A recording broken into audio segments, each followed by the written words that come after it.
Doğram gene bir Sure-i Nur'da 30. ayet. Allah Tebarek ve Teala pıtada hükmetiye ki kul lil mu'minini yaguddu min absari. İmanlı adamlara ait ki gözlerini ete oklasınlar namahrem görürlerine diye. Ve yahfadu furucahum öz qavatlarlarına qoriyetler deyiptir Müslüman doğan. Meğer ki öz dini anahlarından çüreyim. Müslüman doğan ştada şu ayetten ulamalar gurrun ediptirler ki Allah Tebarek ve Teala şu ayette namahremi gözlemeklikten nemettir? Nehyediptir.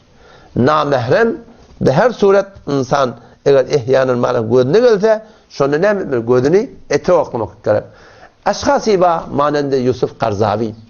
Allah'ın benneti bir nevisinde adam. Önüne onu muhakkak adam. Ama kıynasak da ştada bir yanlış yani yeri var. Ki ştada istilal ediptir ki Allah Tebarek ve Teala yaguddu min absarihim imanlı adamlara gözlerini görürlerine bazı negahlarını ete oklatını mini tabiiziye getiriptir diye ştada. O şu diye belli olmalı diye şu ayetten diye ki Allah Teala bazı negahlarını ete oklan deyip ayetsınlar diye onun için Peygamberin denaları, sahabiyatlar hem hiç yüzü örtülü olmalı diye. Yoksa Allah Teala belkol siz yüzünüz ete oklan deyip ayetmalı balakim şeyde bir istidlal etmesi Müslüman doğun. Kıynatak da şu istidlal yanlış. O ne mi deyip? Avvela Kur'an düşünmeklikte selefe salih ve demeli.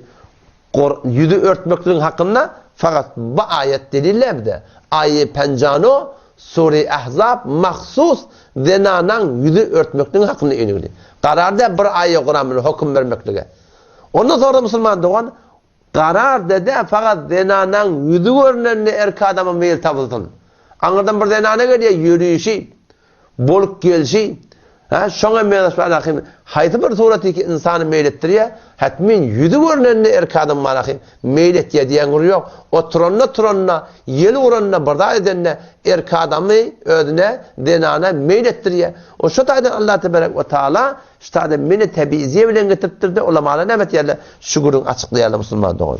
Otam şu taýdan şu gurundan şu ayetten yüzün açık bolanyň näme aýba bu suratyndaky dinanın hemmenin yüzü açık bolmalı, örtülü bolmalı diyen gurrun şu ayetten düşürülmeye deyip Yusuf Qarzavi yalak adamdan ıslah etmekle Müslüman doğun şu meselede yanlış. Elbette o benden İslam'a, Kur'an'a, dine, diyanata eden hıtmatları köpten köp.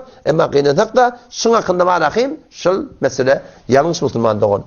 Ve hemşirelik hadiste geliyor. مَا مِنْ muslimin hiçbir Müslümanın yok. Yanduru ila mahasini imraatin. Bir denanan qavluqlarını özüye. Denanan qavluq fakat yüzünde de Müslüman doğun. Erkek adamın ne kadar zatları denanan ağdan yürüyüp geliyor ki şol varakayım, şona varakayım gözünü avadan görüp basarıya. Tümme yaguddu basarahu. Onun Hudaydan korkup da varakayım. Gözün ete oklaya Allah Tebarek ve Teala şol adamı ki şeydiptir. Şona bir ibadeti nisip edecek. Keşi ibadetin manan sücülüğüne mi? Şona Allah'a dağıtıracak diptir.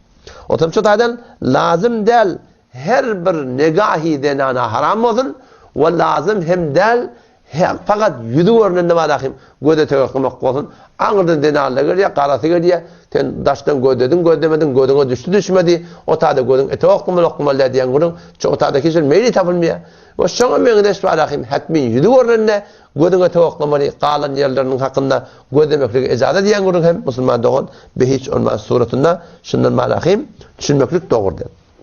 Hamçınani ki bizim fıkıh kitaplarımızda da Müslüman doğun şu gurunlar geligli ki varakayım ve in emine şehvet diye şehvetten eğer varakayım emin olsa bir adam varakayım gödüse gödamını Müslüman doğun kim ödünü anam edebilir ki şehvetten emin olsun men yüreğime meyil tapılmasın o şuna meğdeşme yağdıylar tapılmadı Müslüman doğun. Mani hiçbir erkek adam varakayım cüret edip Müslüman doğum aydıp bilmiyorum.